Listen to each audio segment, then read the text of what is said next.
This is the mindness at the mystery font. Good gray, good gray, good gray array, liaised, mind mazed. Perpendicular trains parallel against hate, parallel against pain, radio, science, brain. Just pulling things together to share a few thoughts and just specifically from the imagination of Democracy Nexus at the Mystery Font. There are findings, and let's share findings. If we see something, let's say something. And as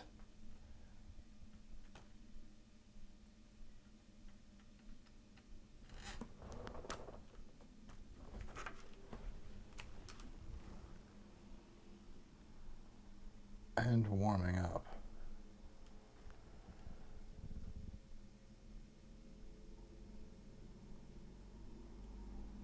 There's a whole range of things to address, and some of these are about hope. And facts are part of it, but part of what exists in reality too is hope and beginning and striving. And so part of what I like to share here from the Mystery Font is the imperfect and enthusiastic, if sometimes flagging, nature of improvisation and the space of a genesis of more freestyle-based work like Radio Science Brain, or other artists being documented in a way that they consent to, but that takes the time to let people have a little bit of the sparks around how cool it is when you're around something that you love being created, or you're seeing an energy of creativity that is mammoth in that it just exists. Its existence at all is of size and scope that matters. And not every piece of art or every thing that someone creates impacts everyone this way. And yet why don't we cultivate us all having potential participation in all parts of this, of commerce, of the intercourse of life, that we have been brushed aside in stepping forward in the world together from weaving tapestry that's vital and living. And we don't want to melt everyone down to look like one thing. And we don't want to do mass deportations. We don't want to do mass deportations or family separations. We don't want to do any of that. Those things are horror shows and atrocities that previously would have been thought to happen in places that only someone would, like Donald Trump, would call shithole countries. And there's more. There's more to fighting over. There's fighting for. And this is a union where we hold things together across disagreements, even, because we believe in something that we're building here together. And with that in mind,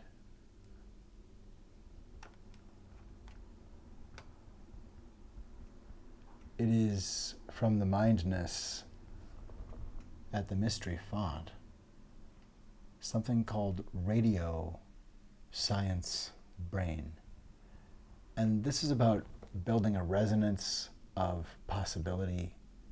The piece is about the possibilities that our minds offer, and access to genius is part of it.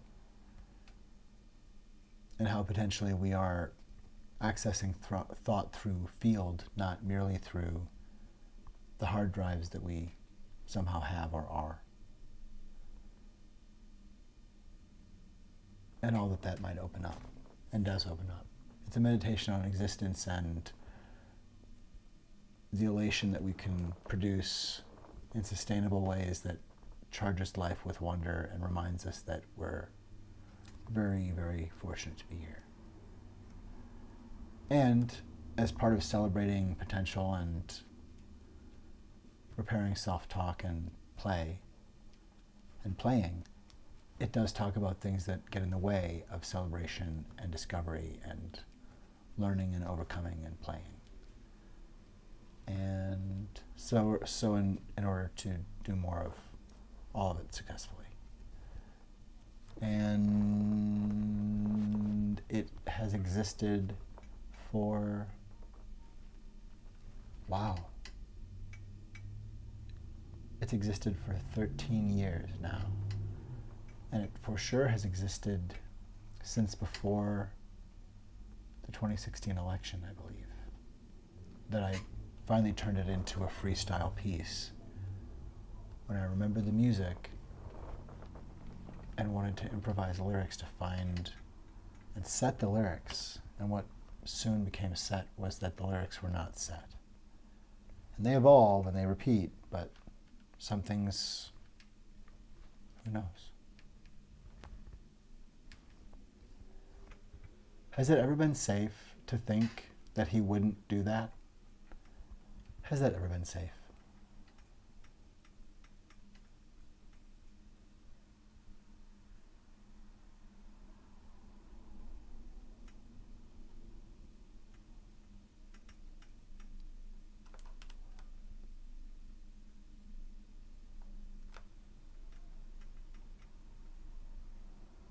We are the renovation of this whole occupation.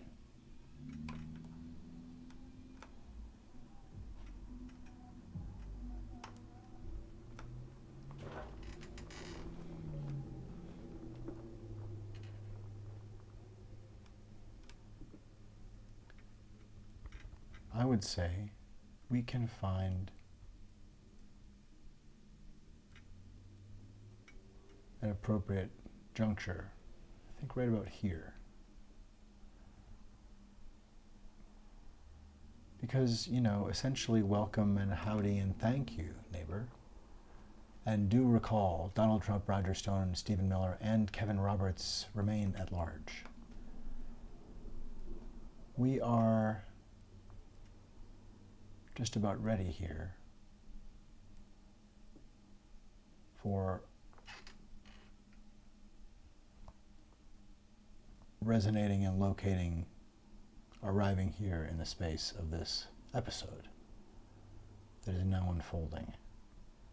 In fact, I am, it seems quite clear, having an episode.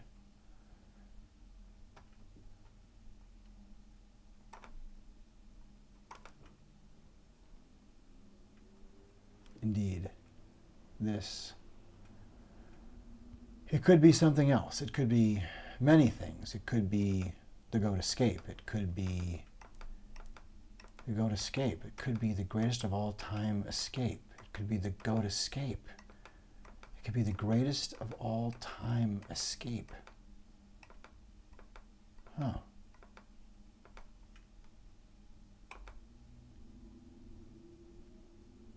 Huh. Wow, there's a lot to consider here. It's interesting stuff. I think, in any case, it's clearly an episode of, among other things, Mystery Font 42, Op Intuit. And Radio Science Brain is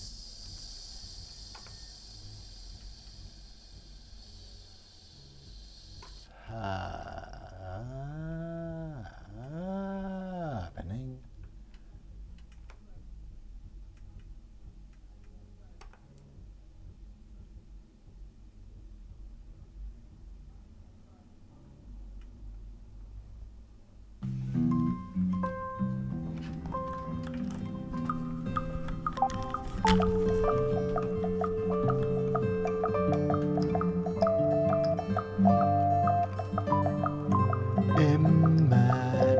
Imagination.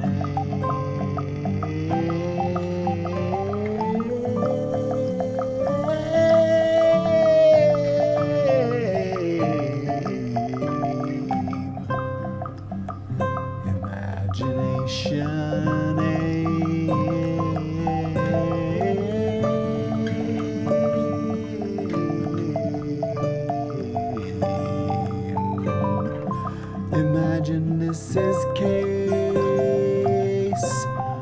Imagine it is open face. Imagine it's the way we register this disgrace and displacement and erasure and contain this damage, not from sight but from more of it. Imagination might contain profits and profit if humanity is up to it. Imagination might contain the main line of imagination.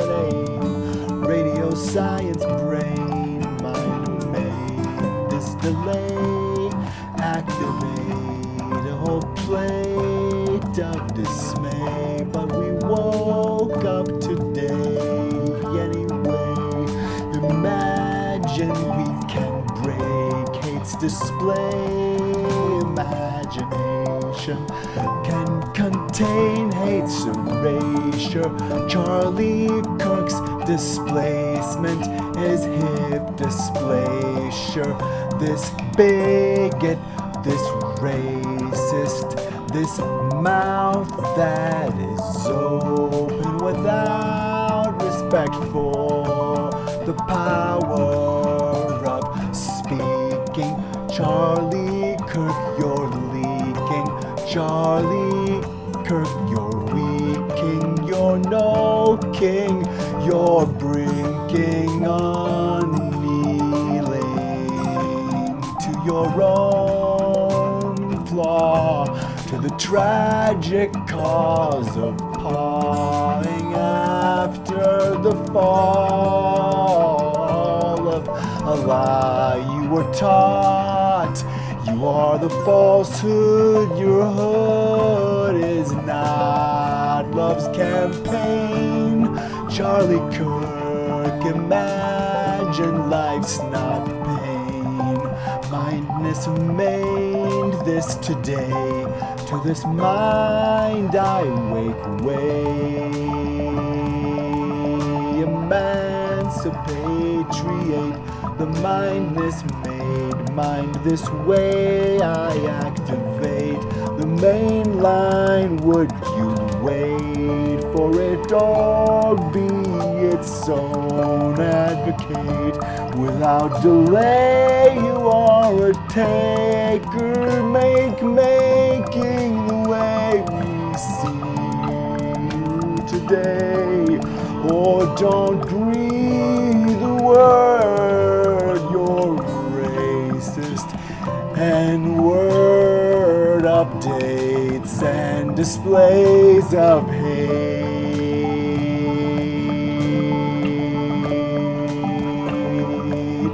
Abate. Imagination contains particle matter wave, radio science brain.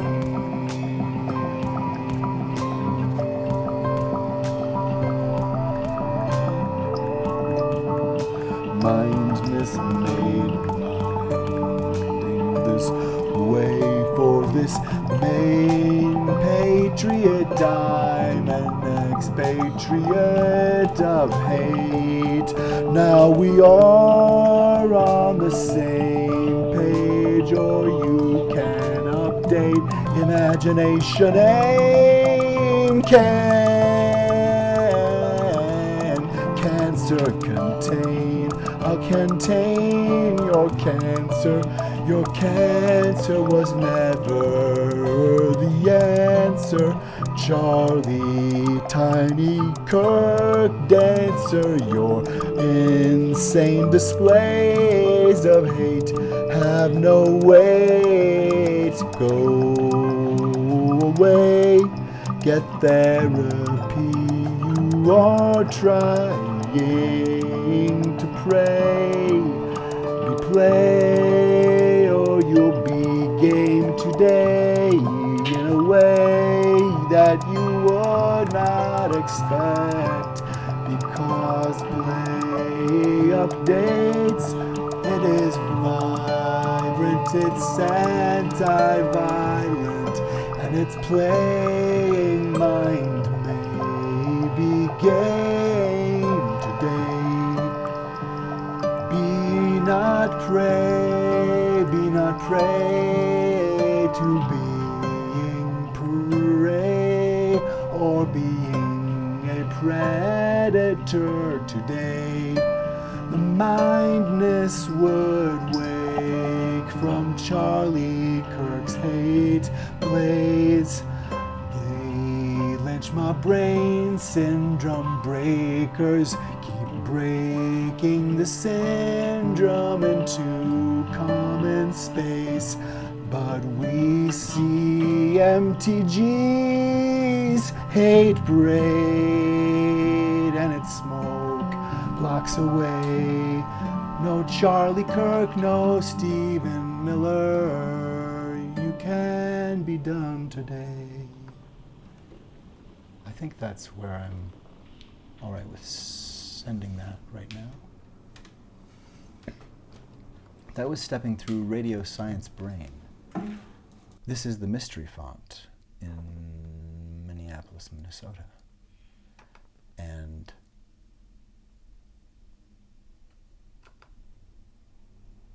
here in the imagination of democracy, in this room where there's a bit of liaison point, stories populate here in a way that fortunately unfolds how we don't see everything that one another see. And I just want to put forward, in the spirit of speaking of right away, to clarify or make clarity or issue my own clarity, one's own.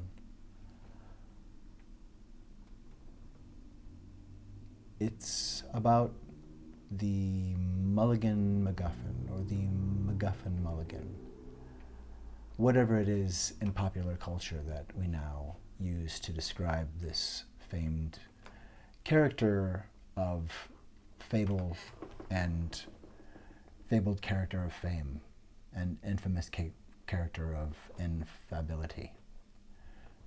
Mulligan MacGuffin. Yes, what happens? What happens when one works for a lifetime or a time for a thing that maybe you think only you can do, or might be up to you and you can't abandon? That's true. But we can differentiate here. Just like there's been a very simple way to differentiate between a candidate minting and calling for and receiving Project 2025 as a catcher's mitt for his,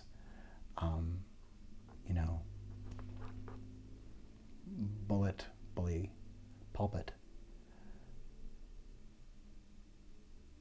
Isn't there a thing happening here where Donald Trump, AOC, I want to address AOC a comment that I just saw on a broadcast that Vaush was sharing, where it really felt like someone had told you no, and there was a need for you to be a representative, to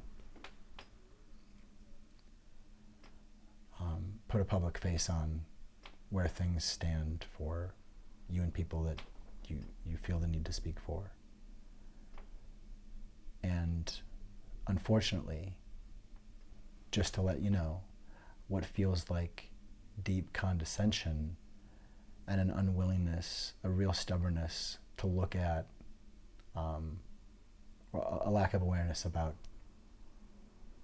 confirmed bias and stereotypical beliefs about voters, or what you think we think or speculate or understand. Some of us who are newer to the landscape than you, and some of us who were around for a few years before, but there's a wide variety of experiences. And when not just based on birth, when we come into being aware and learning about participating in democracy. So what I heard again and again is a thing about stakes, and us understanding the stakes. And so I think it makes sense to go with this. In a legal gray zone. So whether you think it's above board or whether How could the convention then be after it? I can tell you if a split convention happened, neither candidate could be guaranteed in the Ohio ballot. It doesn't work that way. And it has been confirmed by the Republican Speaker of the House that Republicans are already preparing legal challenges to any. So what's up here that I want to look at is this thing of stakes coming up, and kind of like a boogeyman or a, you don't understand. I want you to understand the stakes, and it's being built up without really talking about what it means. And this discussion of like a tier of people who are in media and in decision making who she's kind of going after, but kind of just saying, hey, we may or may not think the same. And the rest of you, like, you don't think like this. And sort of assigns the rest of us to sort of not matter, or because we don't get it, we're just not tracking. And that we kind of, without arming us with any new information, or without gearing us up with the technology of new information, really, there's just kind of this is above your pay grade. This is more than you can handle. I really don't like this tone that it feels like the representative seems to feel the need to, like that they're forced to say something without having anything to say, essentially, except this we're moving forward thing. There's not really much to the reasoning other than it seems close in time. But I think what I want to say, beyond just the general condescension and lack of data that is a bit surprising for me with AOC, that this is just, I think people are pushed into doing things that they're not as ready for. But this is how this strikes off and wrong, is that situations do change, and that presidency and being a president, having presidents, is having the watch. It is being the cogent mind that is reported to or is on the wall somewhere themselves, and everyone is reporting to. But wherever you are, awake or asleep, you're the one who people come to. You are in charge. You preside over the meeting. You preside over the country. You preside over the affairs of state. You watch over it. Because like the one staying up overnight or whatever, you have the watch. You asked for the watch. And Donald Trump was asked if he would honor elections. Donald Trump was asked, will you believe the vote if it's not in your favor? And it was resounding, I'll tell you at the time, I'll keep you in suspense. I won't tell you now, I'll tell you at the time. And I'll keep you in suspense as a threat to a democratic election. That's at best a really violent joke, and he should have been asked to leave the stage. Is that your final answer? Because that's a terms of service violation in the job interview. Not good. And the thing is, he then did keep us in suspense. So while the window is closing, AOC, while the window is closing for Joe Biden, there is a window that is yet available where we see someone take a daring, truly self-sacrificing step that is not just words, it is the opposite of the entire bandwidth of lies are smart and I'm doing this for me and I'm saying that they're coming after me and I'm doing this for you, but obviously what I grabbed when I had the chance was a scepter that I mashed out of my oath. Rather than evading terms of service to grab power, rather than hanging on to power, rather than it's me or nobody, Joe Biden could have a similar stubbornness. And it could be about altruism, you know, or one could convince oneself of that if stubbornness gets set on autopilot. And we are at a terribly fraught of fear, a fear itself encased moment and time. That's the era of falsehood that dawned upon us by a grand prevaricator of great self-important image and decent promotion skills, but mostly persistence. And once we saw the retribution side of it, we just didn't want to be in the room with him again. And we hoped we'd have him go away somehow. He just would move on. But there are predators who don't do that. And AOC, we don't have a day to spare in addressing the actual attack of mass violence that was threatened by the Heritage Foundation's president. We don't have time to call directly out a societal blind spot campaign that endangers us all for how we are simply not addressing habitat collapse because of a, no it doesn't do-si-do that is similar to, you know, election denial. It's pure gaslight. And we need to update. We can't be waiting and mired in a place where we're not even sure what we're fighting, but it's not really fighting Biden's effectiveness. The point is, there was an unexpected bounce and something was dinged, and that affected, and maybe what it was specifically that took a knock was our confidence. It's our confidence in him.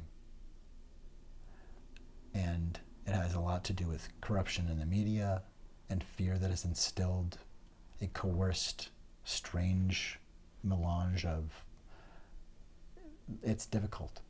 It's difficult.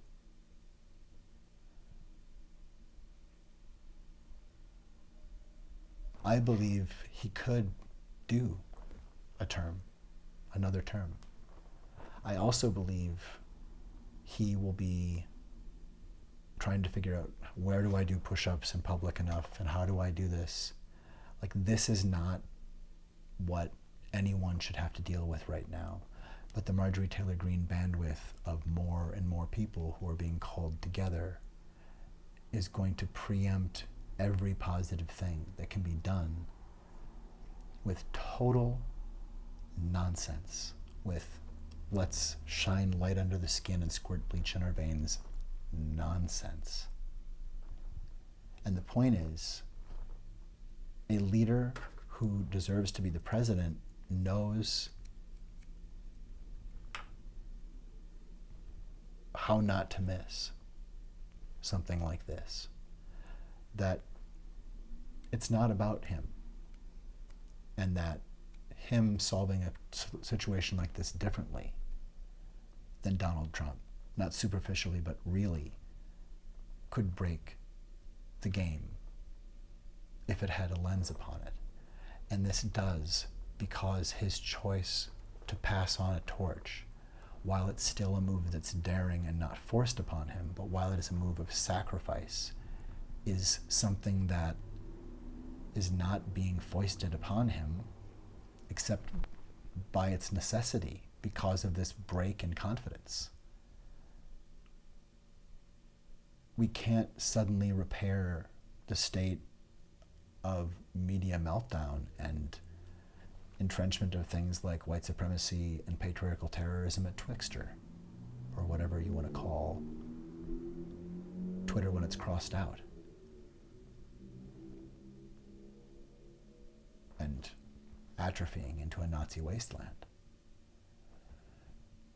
We have to apprehend real harm and apprehend the falsehood in ourselves and around us, and people we care about, in our leaders and in our heroes. Sometimes it's all the same person, and sometimes it's us. Sometimes it's the person in the mirror. Who is the falsehood? I think certainly Donald Trump has donned an age of falsehood and has donned a falsehood. We do not know his identity because we are not allowed to know. He may be totally incompetent, and that's why he disqualifyingly allowed a coup to start. Or he may be disqualifyingly volitional and intent upon sowing anti-American corporate unified hegemony of his power to pillage. He has the right to do it, as far as the Supreme Court says. It's not time to be in limbo. And no ounce of a presidential candidate approaching this election should be wasted by distractions. Joe Biden is president enough to see that. Joe Biden is president enough to know that in a week, or certainly he's president enough to know that when he has pulled his mind together about this and can see the weight of the spring that his true enthusiasm can give in galvanizing a candidacy with new life and legitimacy, and it being based on honor of sacrifice. It is exactly what Donald Trump wouldn't do. Joe Biden doesn't do the American version of the Nazi excuse. He doesn't say, well, I'm just trying to keep my job. I just wanted to stay in the room. I just wanted to hang on to power a little bit more, so I did this fake elect. No, he doesn't do that. He doesn't hold on forever, not asking, is this the best? Like, just because I know I can hang out for another 5, 6, 7 years, just because I know I can do it, is that the point? And is America going to die on the hill of Joe can do push-ups? I think Joe Biden is smarter than that. I think even the stubbornness in Joe Biden can be redirected to focus on a new area of learning for Joe Biden, where we have someone saying, I'm not going to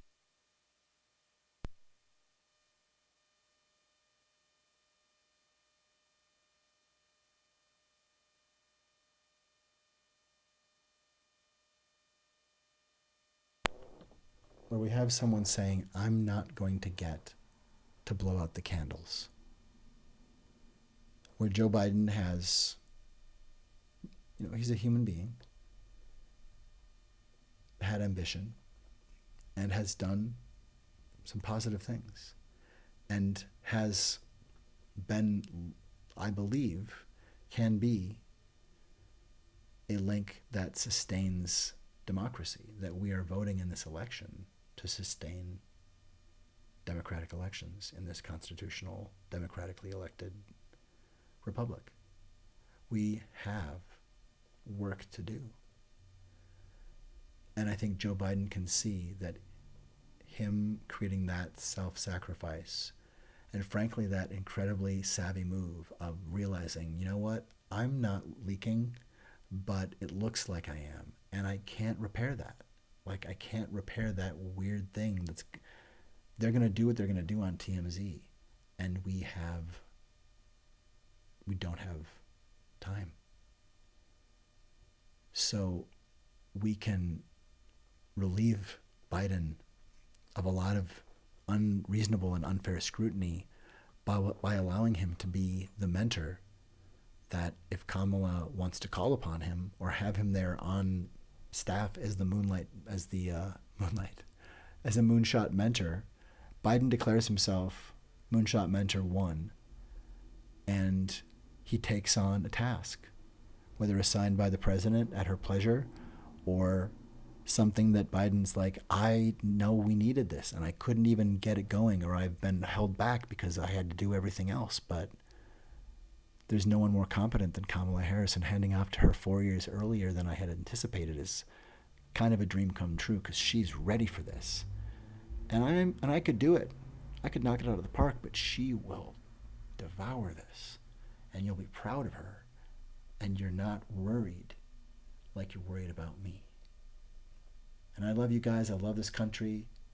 I'd love to blow out the candles again, but I'm gonna let my successor do it early, because that way somebody blows them out. We bake the cake. We bake the election cake, and someone blows out those candles, and democracy continues here. That's where we are. That there's this moment where he can galvanize. There's this moment where Biden can sound issue.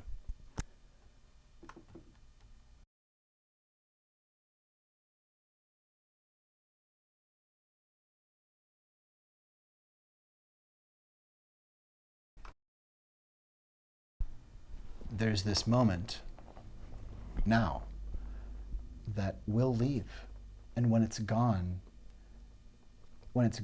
it will look not great that he didn't see this. That he could have moonwalked into a little escape capsule that meets Kamala at the White House, because he galvanizes her with the honor of, it doesn't have to be me, it just has to be. It just has to continue. And I picked Kamala because she's supposed to be the next president. She's up to this task. She's the one for the moment.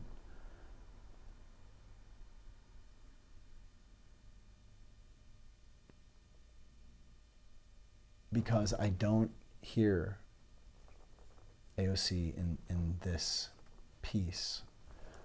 I haven't really played any of it on this stream, which is not necessarily important. It's not the point.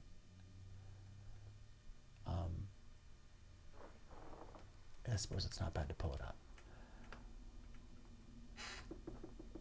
But I'm not hearing data about what the gravity or the stakes are. I'm just hearing an ominous, there are stakes, and you know, I just want you to know that there are ominous stakes, and that they're ominous is what it feels like. And that sounds like more of a directive of, like, you know, keep people back from this. That's not healthy. And we need you to sort out how this is a moment for leadership. It's not a moment to be delayed. We should have Kevin Roberts in front of Congress right now, or he should be talking to Biden right now or whomever is, someone needs to deal with stuff now, that's happening now. Large marches of Nazis in cities from time to time keep popping up. Things that we need to address right now are waiting.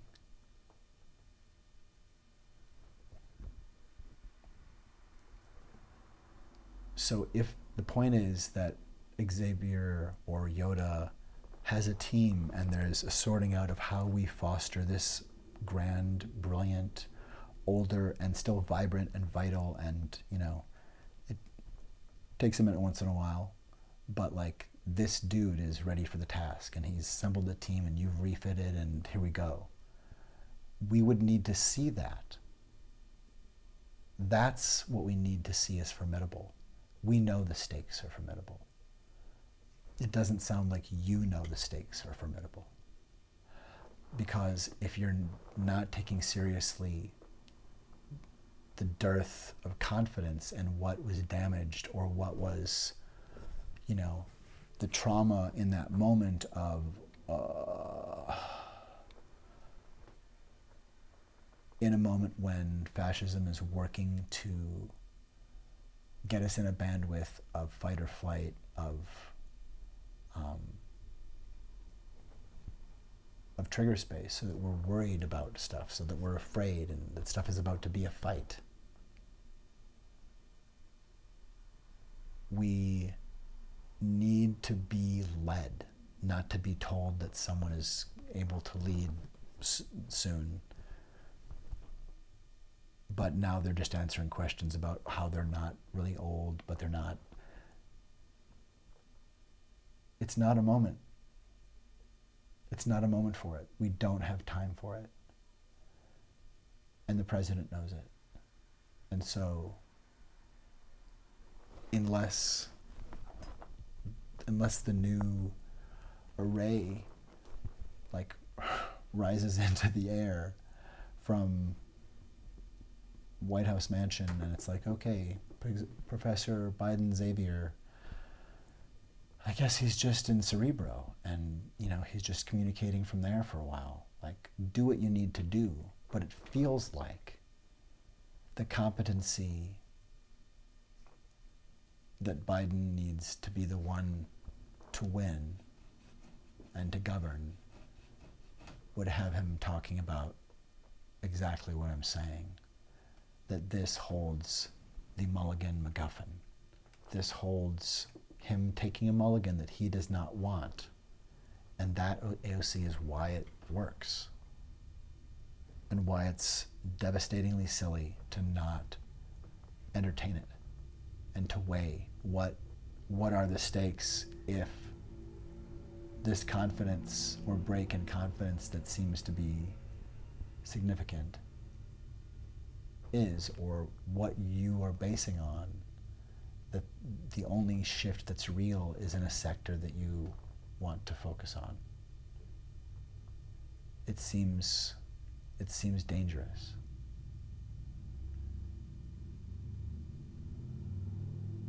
I suggest Biden appoint himself the first candidate for Moonlight Venture, and to assemble people who are brain trust, in part to protect the bipartisan across the spectrum civil service. I think he can attack a problem or, vaunt a cause that he hasn't been able to give full time to. And wouldn't that be marvelous if he were a resource or were working with the White House as like, this is the next stage. You've graduated to the next stage of like an active post-presidency that's also here to be like, okay, we could use a bit of counsel. So that we know that Kamala's in the Situation Room, but she has a phone line to somebody who's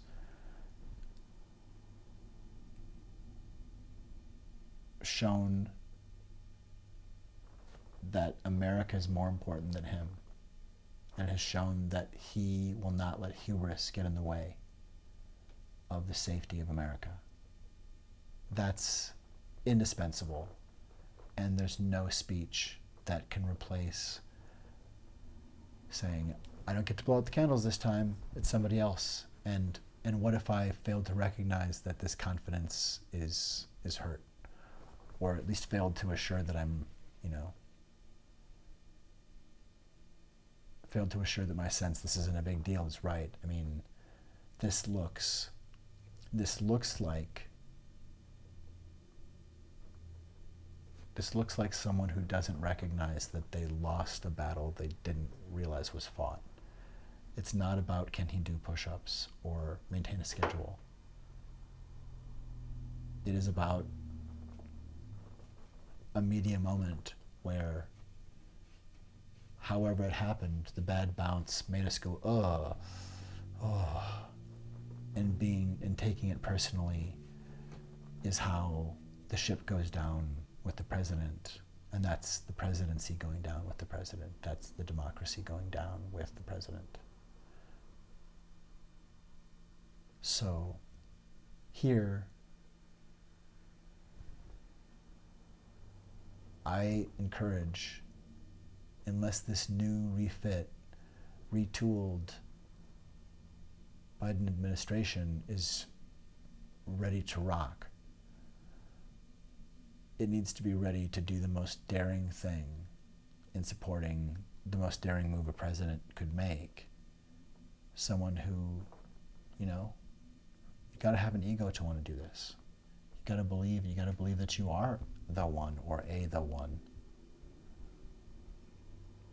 And I'm sure he wanted to be in the yearbook again this next time. That would have been cool. But he got to be. He won. He already beat Donald Trump, and he can beat him this time in a way that Donald Trump doesn't have the ability to do. And is a reality clap back, not a word, not just a gesture, but an embodiment of being, a sacrifice. That's just of him, just to him. I don't get the glory to be this again. And it doesn't have to be me, except that I'm here and we've said, well, actually it's going to be me, so I'm going forward. It's really just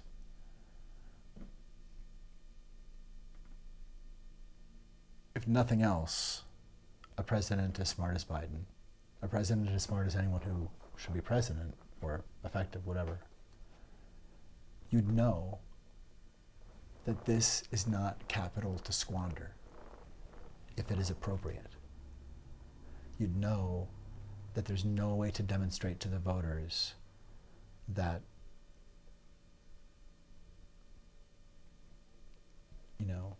that if you pass by an opportunity to save the presidency, even if it does mean giving up your chance to do that office once or again,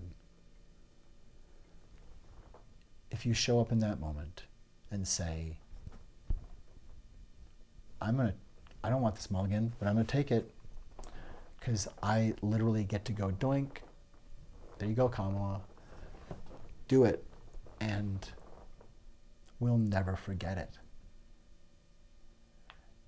And I want to ask you, AOC, to use your genius and your clarity and sense of serenity within chaos. Like, you have so much that can be, as far as I can see, that can be persuasive or show the mountain of you to the mountain of Biden.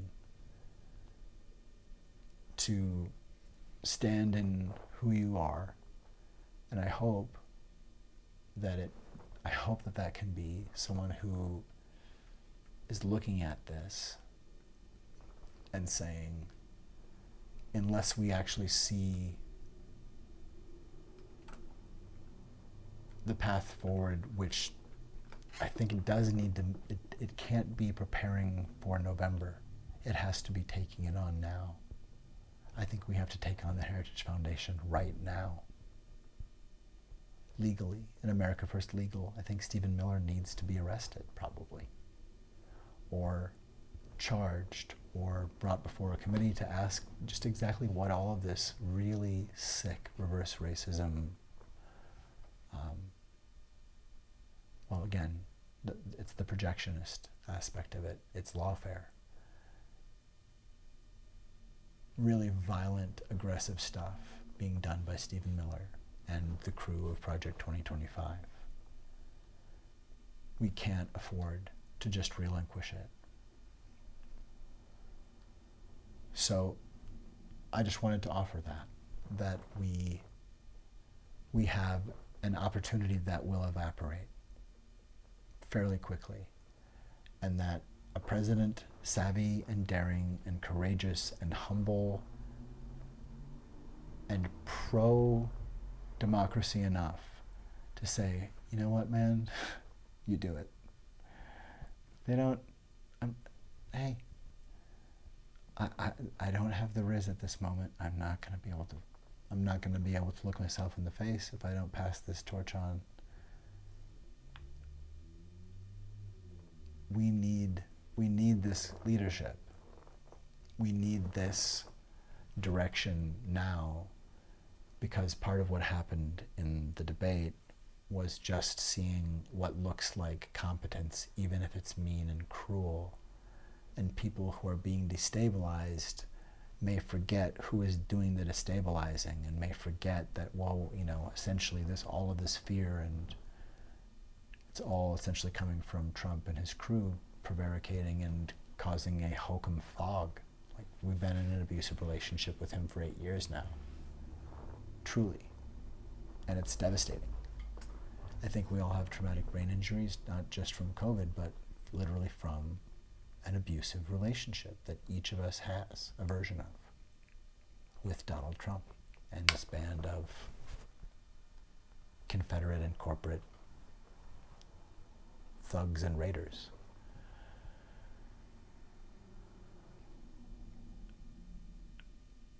And so I think we do need to meet it head on with looking at someone like J.D. Vance, who is to the right of Trump, who wants to entrench patriarchal terrorism and take the right of women away, the right to vote, all kinds of rights to autonomy, and enslave women, and to erase evidence of, we can lose so much and lose some things that we can't get back. So preventing that kind of an event and seeing that is happening and stepping out in front of that, or knowing what to do, this is what we need to see a president doing. Or know that amidst the few public facing events or moments where we're seeing them doing the job in public, that there's a sense of movement, that there's a sense of a lot's happening, and we just know how the president is involved in things happening, but we're not. We need to have a sense that things are moving, and people are working to keep up with the pace of the president, or working to follow in and help his flow, or her flow. We have to be ready to move, and on the move now. We have to take on people who have been terrorizing us, and not wait until November to call out people working to stoke mass violence, working to normalize a tone that is simply lynch mob brain syndrome, a particle meant to spread hateful addictive adherence to white suspicion being shouted by a mean white person. We need to sidestep and step back entirely from, we're losing reproach, and that's supposed to be part of free speech. We're supposed to know how to disagree. It's truly dangerous. And Biden can make a tide-changing step or strike. It can echo for a long, long time. Because he says, this isn't about me keeping the job. This isn't about me being the one to light the candles or blow them out. This isn't about my name or me at the desk. I'm doing this because I want the presidency to continue. What are the stakes? Because if he's going to crush this, let's do it. Let's see it. Now. Or let's see him crush, showing up as the most self-sacrificing, or really, basically, this should be the baseline expectation, you know, that part of power is knowing if you're compromised, or if people's ability to have confidence in you is compromised. If your company or your unit or the band you're leading for a festival or something, like, if you're like, you know what, I think I know what the problem is. I really haven't developed a rapport with you all, and I feel like I want to hand off. I'd like to maybe hand off to one of you, and I can play your part, or maybe I should move on and let you find a different director. Like, why wouldn't someone who cared about the music or cared about the country say, let's make sure we're playing this music right. Let's make sure that I'm good in this role. Donald Trump would never do that because he wants the role and he wants the fame. He wants the glory, and he doesn't want to win. He wants to conquer. He wants to degrade and defile and own, and he wants to conquer. And Joe gets to show us in public, quite an old gentleman from a generation that didn't have to apologize for itself, learning a whole new, devastatingly difficult skill. That's some huge humility to turn that corner, because it sounds like that's what's happening. We should find ways to empower that and to celebrate that. That's insane. To have that is leadership. And it makes it a moment where we're like, man, well, see, that's why, we do want that kind of quality in a leader. And so when he says, I'm smart enough to know when I have my best chance to fulfill my mission of making sure my presidency, hands-off, peaceful transition, in the way that I can. He was going to try to win it himself. He instead passes on to his vice president to run as presidential candidate this time. It's not that huge a shakeup, except for that there is this entitlement. But really, isn't this always about sustaining democracy? Especially if, and I think it is in danger, existentially for real, not just of getting a sunburn, but of being scorched into dust. So I definitely, I'm not going to spend more time looking at the video, but, and I appreciate a good many things that AOC does. I'm not trying to knock her. This just particular moment doesn't rub me right. My fur is all twerked up. I don't know what happened, but I just don't. It doesn't feel right. It feels off as far as it doesn't address. It just throws up some clouds that I'm not alleging you're trying to cloud communication, but effectively that's kind of the outcome, because it's just kind of a warning to not look in there.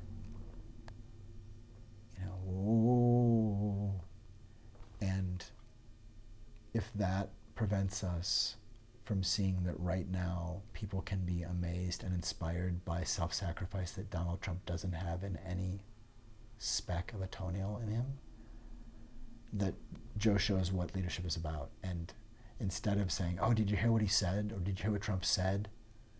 We're like, look at that. Look at what, did you hear what Joe did? That's what democracy means to Joe. That's how much he cares. That is how much a president should care about the presidency, that they're like, something happened where I'm like, I know I can do it, but look, it got a bad bounce.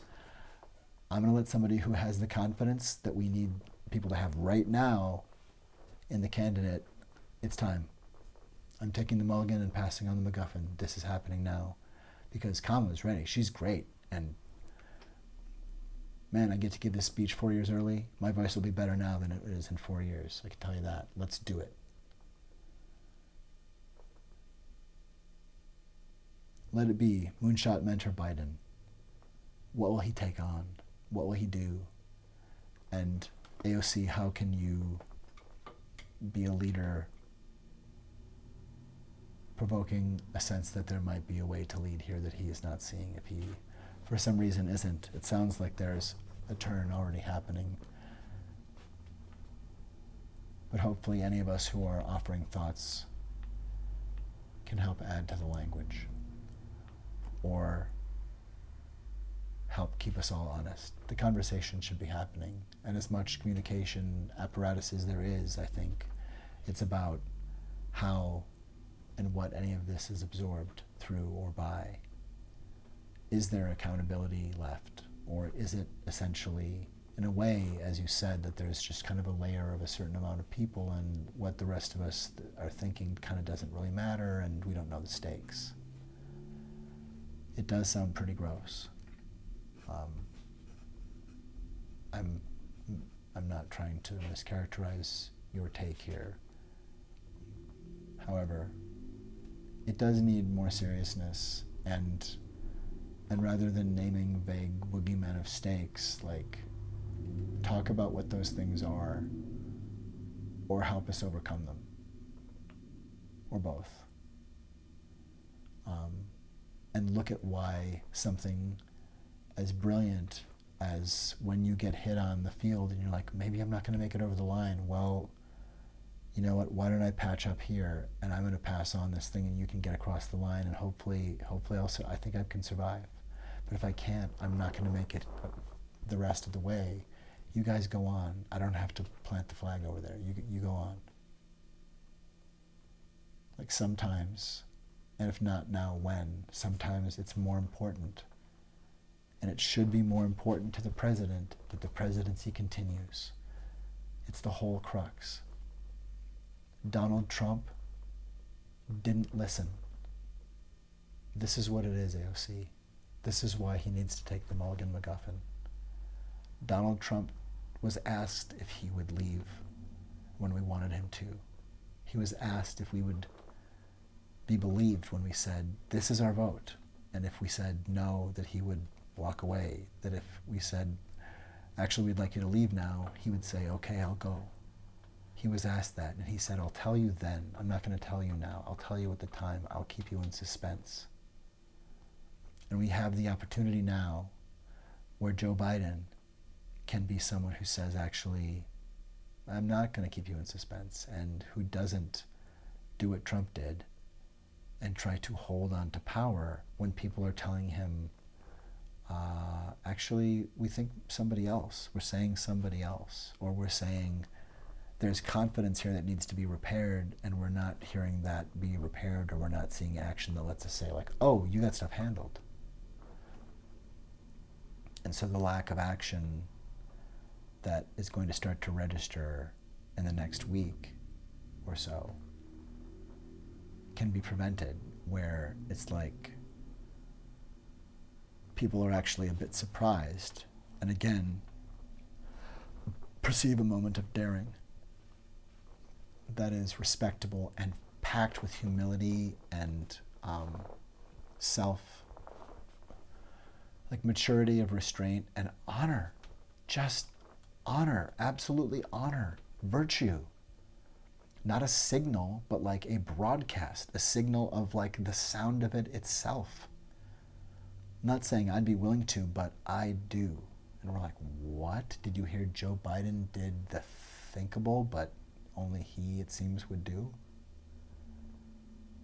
It is literally beating Trump before the election.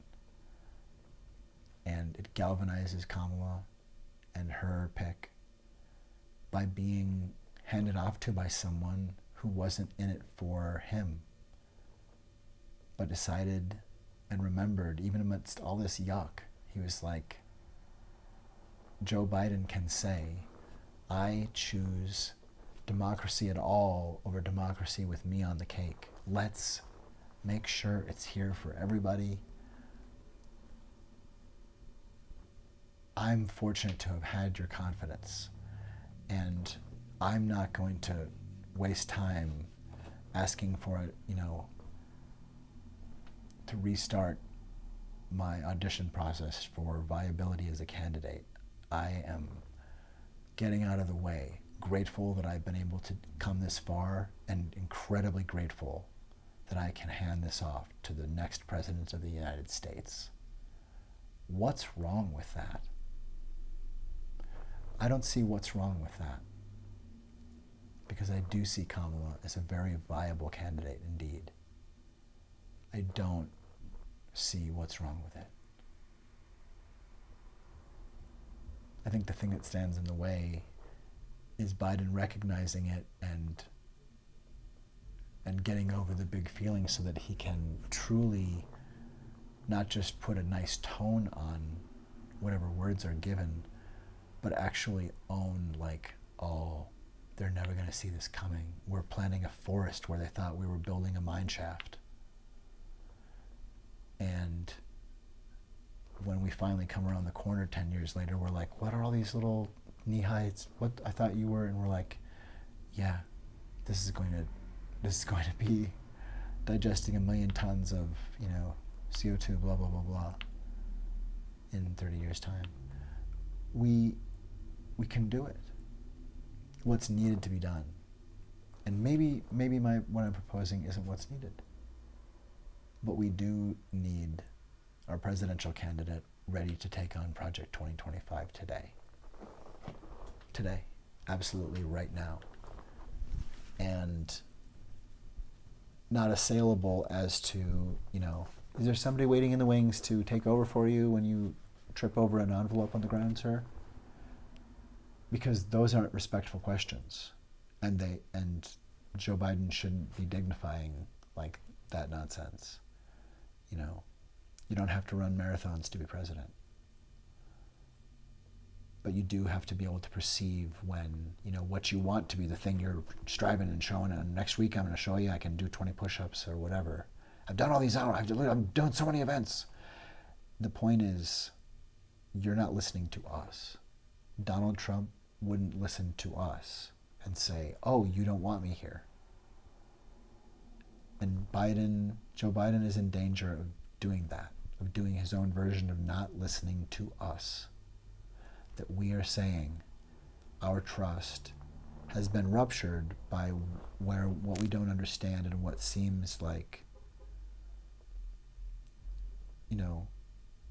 are you clocking that there's a change, and how are you adjusting here, and the defensiveness and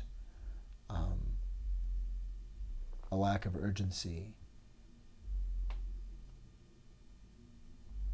is concerning. This is the kind of this is reminiscent of it's not a good thing. It's not a good thing for a country to feel safe with a leader when there are falsehoods or limbo in communication about health and kind of gaslight about that stuff. That doesn't bode well. And so, Biden also taking control of that to say, like, look, I'm going to tell you how it is and what it is and like it is. And all of that and that cogency to be daring enough to take it on the chin here and be like, man, I wanted to be president again. I wanted to win again. But this way I'd really get to beat him. I hope you can see that. I hope we can step past trying to make people afraid of something we've been told we're just not going to do that. That kind of intransigence to obvious solutions or initiatives that are needed and called for by the population who should not be kept in suspense. Those are incredible sins that keep happening from Democrats, that we're not taking action or putting our oomph where our honey is. Like, it's time to manifest what the Biden candidacy is, not arguments for let me get down to business. We need to see it in action, or we need to see its handing off in action, because either one will have us feel we can do this. But one of those needs to happen. And handing off soon, like in how many weeks are we talking the 25th Amendment? And then Biden cannot be a mentor,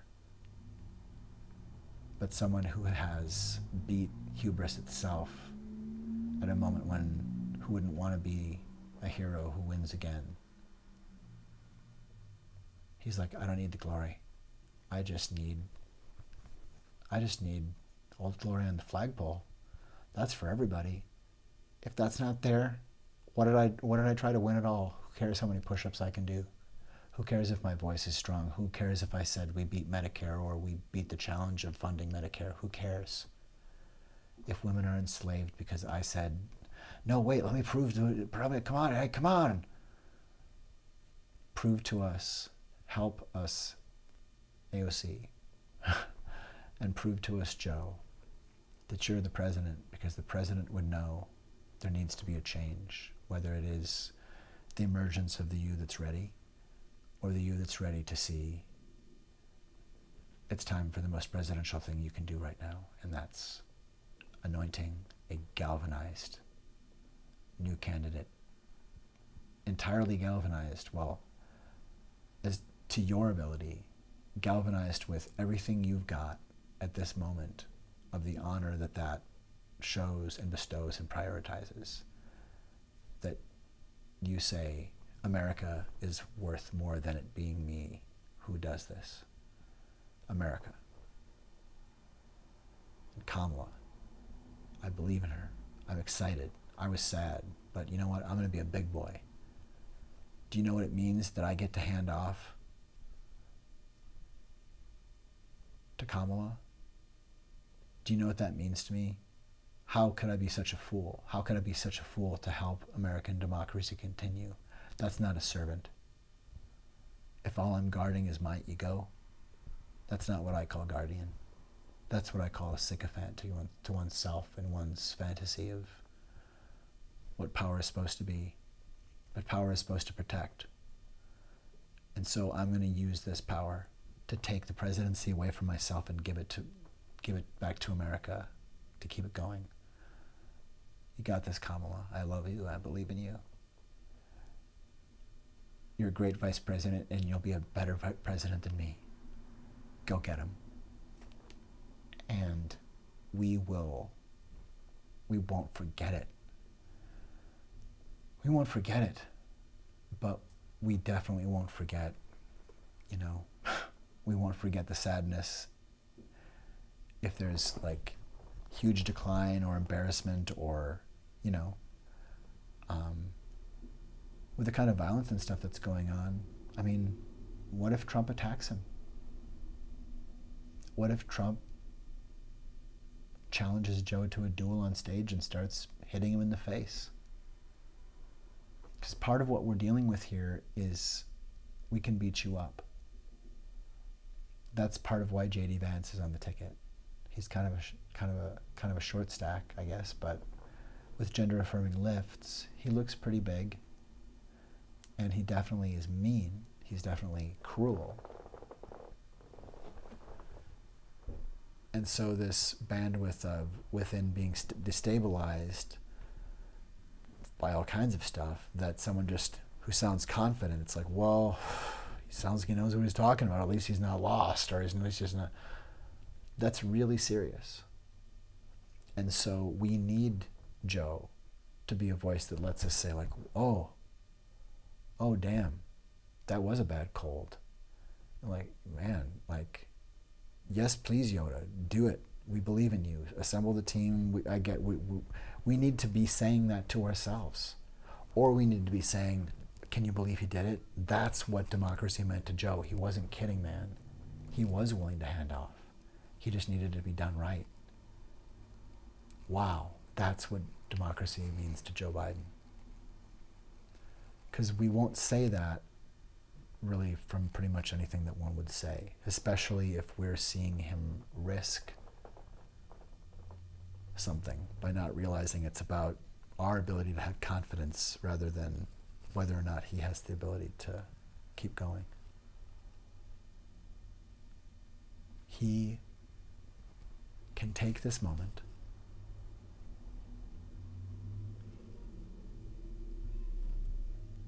and where Donald Trump made it about him and lied to us about it and said, I won't leave when you want me to leave.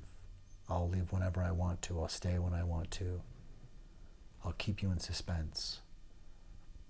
That Joe faces this being taken from him, or faces like, oh, maybe it's not going to be me. Maybe they're saying somebody else should do this. And Joe's reaction, for Joe's reaction to be, you know what? Wow, that's a big one, and oof, like the arrow stings a little, but I gotta say, as President of the United States, that holds water. What you're saying makes sense. I'm sad to not be the one, but man, I'm so happy. I'm so happy that I'm not that dumb, that I'm not that hoodwinked, that I'm not that sad sack who would be. I'm happy that I'm not Trump, because Trump couldn't do it. But Joe can see, because I can do it, it has to be me who makes the sacrifice. And it means the sacrifice means something to people, that they're like, well, see, man, that sucks that he is kind of aging out of this position. That's too bad. But it means your recommendation holds weight and galvanizes, and it means that then you're free to be a mentor and you're free to be a voice of wisdom. You have continued weight and renewed weight because we saw you hear the edge of your hubris, or the edge of what we thought would be hubris, and you're like, I'm not going to all you, I'm not going to do this. I'm going to step out of the way, and you get to know you can trust me to help the Democrats win. Let me step out of the way, Kamala, go for it. I'm not sure, really. I kind of want to know, AOC, what is it that you were told, or like what's in the way of looking at this openly? Because it sounds like don't look behind the curtain. And I don't think that warning people about stakes that you're not able to put into terms holds water. I think it's beneath you, and we need better at this moment. Having his back does mean offering to him. If there's a big feeling presenting like a problem where he's not able to see this opportunity, or he's not able to get over, I want to do this thing, we need people around him supporting him because he's smart enough to see it. But this would be a huge disappointment and change for anybody. And, you know, in a position that one saw it, but it's kind of a big one. And it's kind of a big moment.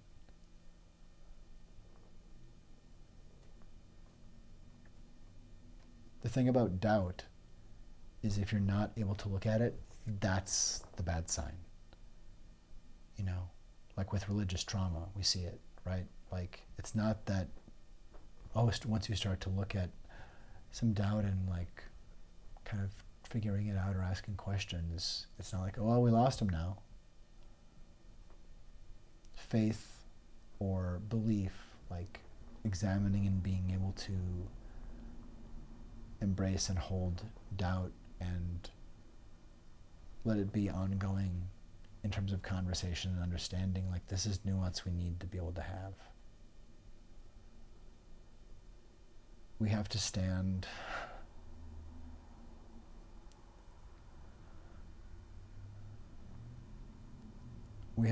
for leveling with each other here, because it sounds like people with power have told you no, and there's nothing more to say. And that's a mistake. That's the problem. That is encouraging Joe Biden to say, oh, I didn't need to listen to you. I can tell you, yeah, and I can say, oh, I just, I want to make the most humble choice. But not hearing us at all.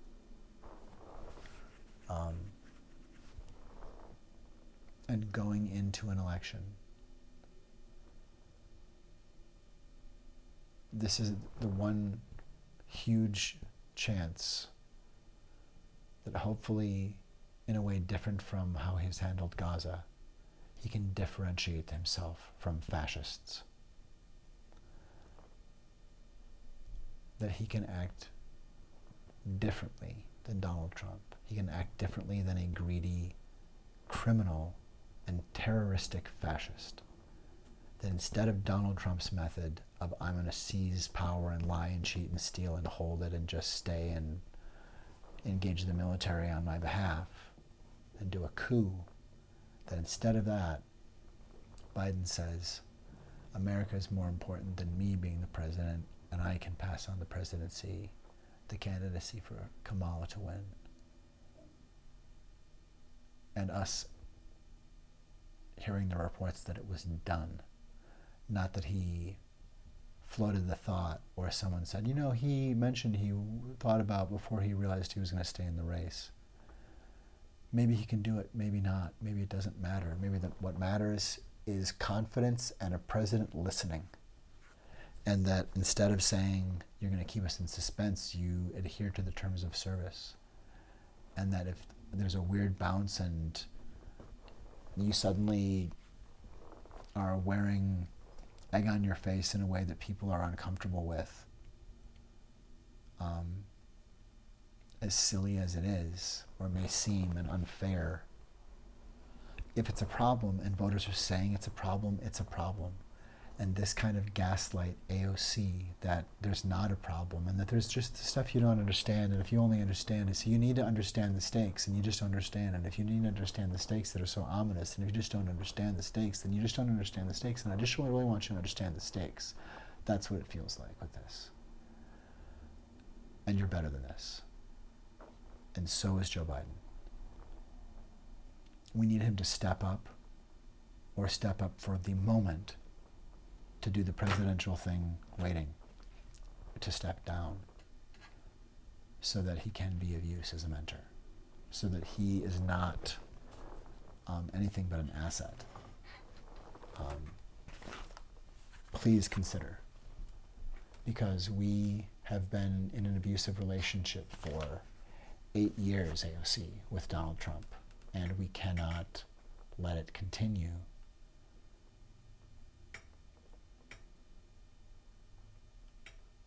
This is the mystery font. Good gravy. Good gravy array. Me mind made it is, and it doth breed, and it says, and it doth seed. And by the way, I bathe in glee, weekly glee, just from me, not just for me, but from me, thus truly.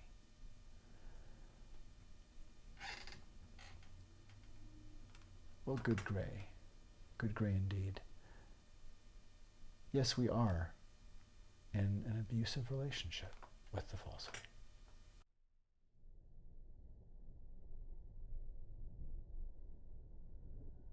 You are in an abusive relationship.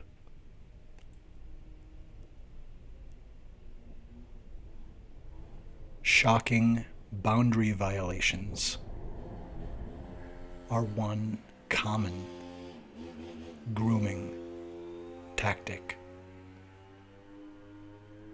of a narcissist or dark triad personality.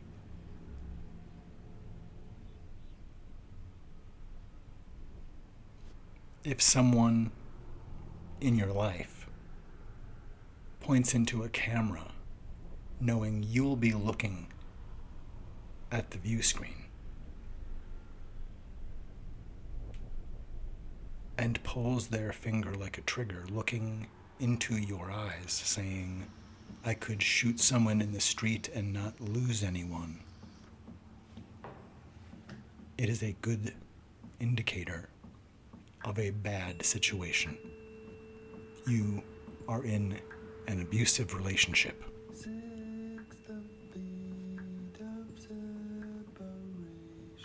Who has leveraged and climbed upon a fog of falsehood? Who has donned the falsehood? Who is the falsehood?